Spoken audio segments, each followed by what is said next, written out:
lucky enough to be on Cleardale Station, and this is Ben who farms this area. You own the station, and your family's been farming in this area for over 100 years.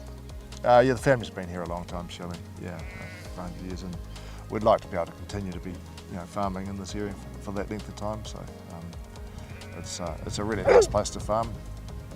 It's got some great environments, as you can see around here. Mountains behind us and river in the background, and we're close to all amenities and those sort of things. But with the farming stuff, we've been here a long time. A lot of decisions and your thinking around farming,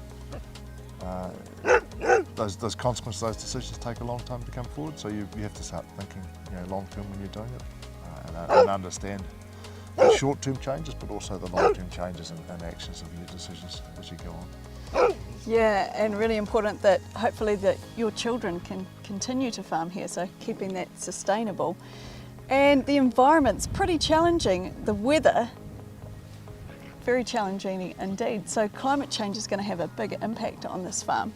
So how about we go down and have a look at some of the practices that you're using to try and prepare and be more resilient to climate change? Yeah, no, we'll do that. I mean, the weather, we've been knocked around with floods and windstorms and stuff this winter, and this climate change can potentially make a lot more of that. So we want to see what we can do, and we'll have a look at what we can do to try and adapt and be resilient for that sort of stuff.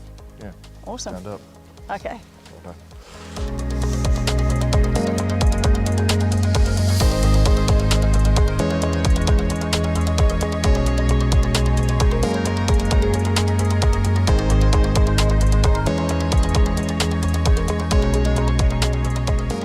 So Ben, you've been talking about some of the changes that we can expect around here as the climate changes, and you've brought us out to this paddock. We've got lots of grass, but what's so special about a paddock like this, and how are you going to change it to cope with climate change?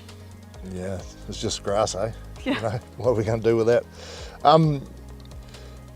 The changes we'd expect on this farm with the climate changing will be more dry periods, more intense rainfall, and more variation in the weather and greater intensity of the wind. So how we can protect the soil so that it grows the grass to feed the animals and to keep us in business is a really key part of this. So we want to keep maximum ground cover so we don't have a lot of bare ground, and we want to be building the health of the soil underneath so it can better cater for those really intense rainfalls and store more of that water for the dry periods, and then feed the animals. So if we look at some of this soil here, on the cover of it we've got, there's a good 6 odd species in here. There's clovers and ryegrass, there's a few weeds like barley grass and tall fescue.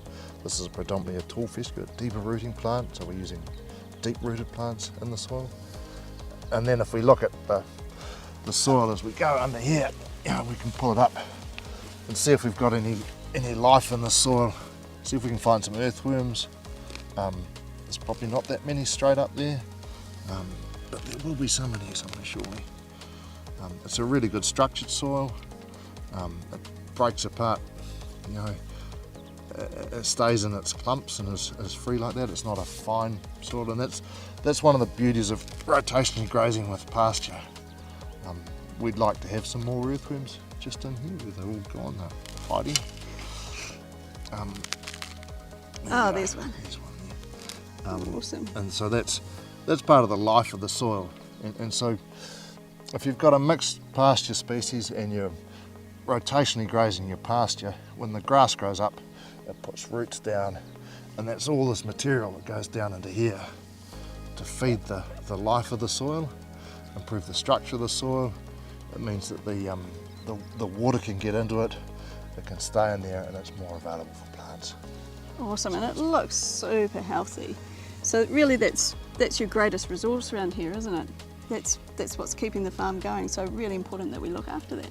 Yeah, and it even smells healthy too. It does. It's got a nice fresh smell and stuff, so yeah, it is. It's the engine room of the business, and there is quite a lot of stuff that's really hard to see, but we can do to improve the structure of the soil, the functioning of the soil, and help us be more resilient with climate change. Brilliant, good to know. Hey, thanks Ben. No worries.